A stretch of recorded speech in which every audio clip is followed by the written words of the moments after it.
저는 저를 인지과학자라고 보통 소개를 합니다. 인간의 마음을 뿌리에 두고서 뭐 경영학 또는 게임 이런 것들을 연구하고 있습니다. 레디 플레이어 원은 사실 우리가 뭐 메타버스 세상을 이야기할 때 꼭 빼놓을 수 없는 작품인데 사람들이 이제 머릿속에 상상하는 메타버스 시대 이렇지 않을까 하는 그런 것들을 시각적으로 굉장히 멋있게 그려놓은 작품입니다.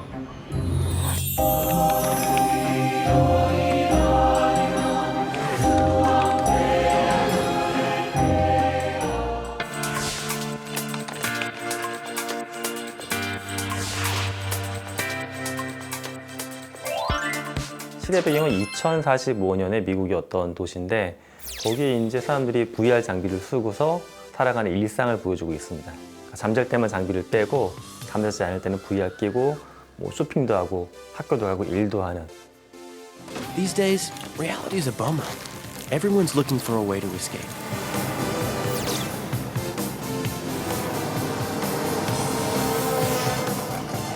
That's me. Well, that's my avatar. At least until I feel like changing. 그러니까 메타버스 세상 자체가 1차적인 세상이 되고 현실의 세상이 2차적인 세상이 된 삶. 이런 삶에서 우리가 어떤 기회나 또는 어떤 갈등이 생길지 잘 풀어낸 작품이라고 해석을 합니다. Bail!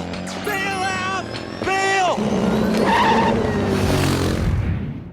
저 영화에서 보게 되면 주인공 파르지발이 여자친구를 만나는 장면이 나와요. 굉장히 매력적인 어떤 슈팅 게임의 여주인공 같은 전사 같고 머리도 좀 컬러풀하게 염색한 친구인데 만나다 보면 그 얘기를 할 때가 있습니다. 친구하고. 아, 이게 정말 여자일까? 남자일 수도 있거든요. She could be a dude too, dude. Come on. I'm serious. She could actually be a 300-pound dude who lives in his mama's basement in suburban Detroit. And her name is Chuck. 실제 메타버스 속처럼 이렇게 아름다운 모습일까? 뭐 이런 걸 고민하는 장면이 나오는데 저 이런 게 재밌었던 것 같아요.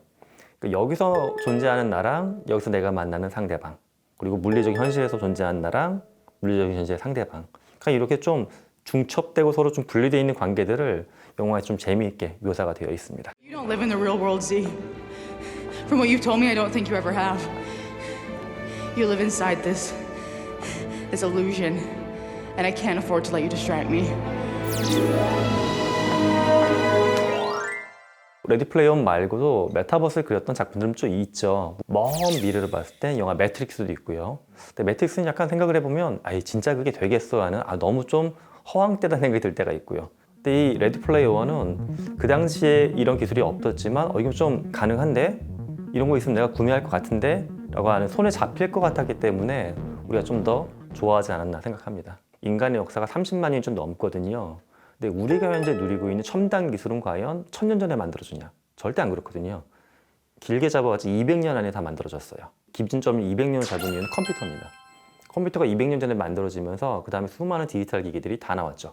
하다못해 지금 보면 카메라, 스마트폰, TV 다 컴퓨터 기술이 들어가 있죠. 근데 재밌는 건 200년 전과 지금을 놓고 보게 되면 지금 손바닥에 올라간 스마트폰이 200년 전의 컴퓨터보다 훨씬 더 성능이 좋아요. 즉 최근 몇 년 사이로 다가오면서 기술이 올라가는 속도가 정말 가속화되고 있는 겁니다. 그래서 SF 작가들의 상상력을 초월하는 실제 존재하는 기술들이 자꾸 나오는 거예요.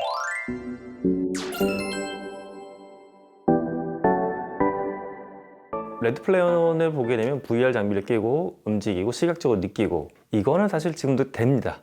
많은 분들이 이게 2045년에 될 거라고 생각하는데 그게 아니라 2022년 현재 시점에 되긴 합니다. 장비를 보게 되면 현재 뭐 이렇게 눈에 뒤집어 쓰는 거를 이제 우리가 HMD 또는 VR 고글이라고 부르고 있는데 그 정도의 어떤 착용감이나 그 정도 시각적인 만족감은 거의 주고 있어요. 그러니까 그건 지금 현재 기술로 되어 있는데 실제 그럼 그렇게 사는 사람 못 봤다 하는 분들이 계시는데 제 주변에 보게 되면 뭐 VR 챗이라고 하는 하루에 사실 3만 명, 4만 명밖에 들어가지 않는 약간 마이너한 공간이긴 한데 거기에 들어가서 뭐 방송을 하거나 일을 하거나 심지어 그 공간에서 친구들하고 술 마시고 하는 젊은이들도 이미 등장하기 시작했거든요. 그러니까 영화는 2045년을 그렸지만 이미 2022년 현재의 그런 기술과 문화는 어느 정도 도달해 있다. 저는 이렇게 평가합니다. 다만 아직까지 조금 아쉬운 부분은 영화를 보게 되면 주인공이 굉장히 뭐 약간 두꺼운 겨울 잠바 정도를 입고서 움직이게 되면 뭐 다리도 발로 차기도 하고 뛰어다니고 뭐 점프도 하고 난리를 치는데 What kind of haptics you rocking? You got the gloves and full visor or full body? Can you feel this? 인간의 오감으로 움직이는 존재잖아요. 근데 시각적인 부분들은 많이 도달이 됐는데 그 나머지 촉감이나 몸이 움직이는 이렇게 행동 정보 이런 것들을 메타버스 세상하고 좀 정확하게 싱크를 맞추는 기술은 사실 아직까지는 좀 개발할 부분이 많이 남겨져 있습니다. 사실 이게 우리한테 영어로 많이 익숙하지만 원작은 소설입니다. 2011년도에 발표했던 소설이고 스티븐 스필버그 감독이 영화를 만들면서 좀 더 대중한테 많이 인기를 얻었습니다.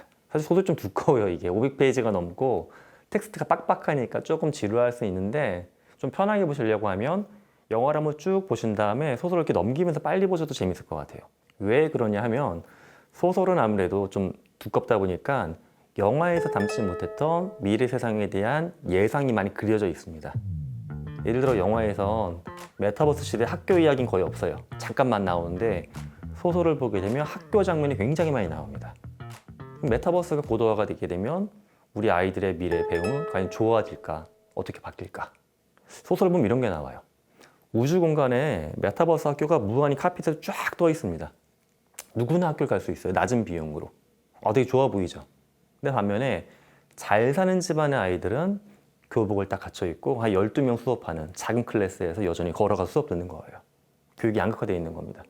또 이게 무조건 나쁜 거냐? 반면에 또 메타버스 속 학교의 아이들은 뭐 투탕카멘 무덤 같은 거 발굴하는 장면들을 VR을 딱 끼고서 현장의 고고학자가 돼가지고 누구나 고고학 수업을 들을 수가 있는 또 이렇게 좋은 면도 있습니다. 그래서 영화를 보면서 영화에서 보여주지 않았던 다양한 삶의 장면들을 한번 상상해 보시면 어떨까 싶어요. 만약 영화에서 병원이 안 나왔는데 병원은 어떻게 될까? 이런 기술이 나오게 되면 이렇게 하게 되면 더 좋은 세상을 만드는 어떤 방법 또는 나의 진로나 꿈을 찾는 방법 이런 데 도움이 될 것 같습니다. 일단 이 영화 굉장히 재밌습니다. 안 보신 분들은 한 번 더 보셔도 좋고 저는 한 4-5번 본 것 같습니다. 근데 영화의 이제 결말이 뭐 약간 디스토피아적인 거 많이 있어요. 보면 양극화도 엄청 되어 있고 사람들은 다 판자촌에 살고 있고 현실의 나는 굉장히 초라하고 메타버스 속에서만 화려하고 그래서 야, 우리가 진짜 영화처럼 될까 봐 두렵다 이런 얘기를 저한테 많이 하십니다. 하지만 저는 좀 반문하고 싶어요. SF 영화 중에 디스토피아가 아닌 게 있냐고. 없거든요. 유토피아를 그려놓게 되면 이야기의 플롯 형성이 안 돼요. 영웅이 나올 필요도 없고 복잡한 여정도 없거든요. 모두가 행복하게 사는데. 그러니까 아마 스티븐 스필버그는 그 디스토피아를 보여주면서 우리한테 스스로 많이 돌아보게끔 반성하게끔 하는 장치였다고 생각합니다. 그럼 실제 미래는 어떨까? 저는 스티븐 스필버그의 영화를 통한 질문을 이렇게 제가 해석을 해봅니다. 우리는 보통 이제 그런 양극화된 시대를 놓고 보게 되면 그런 기업이 저렇게 해서 그래. 또는 정치가 나쁜 정치가 그래서 그래. 하지만 저는 우리가 살아가는 세상이기 때문에 그 미래 메타버스 세상에 대한 책임은 기업가나 정치가뿐만 아니라 우리한테도 함께 있다고 합니다. 좋은 메타버스를 만드는 기업을 밀어줘야 되고 좋은 정책을 입안한 정치가한테 손을 들어줘야 되고 그 모든 책임은 기업가나 정치가가 아닌 우리도 함께 지고 있다. 그러니까 즉 영화는 좀 암울한 디스토피아를 그리고 있지만 이게 유토피아로 가는 길을 만드는 거는 우리한테 달려있다. 이렇게 영화를 바라보면 좋겠습니다.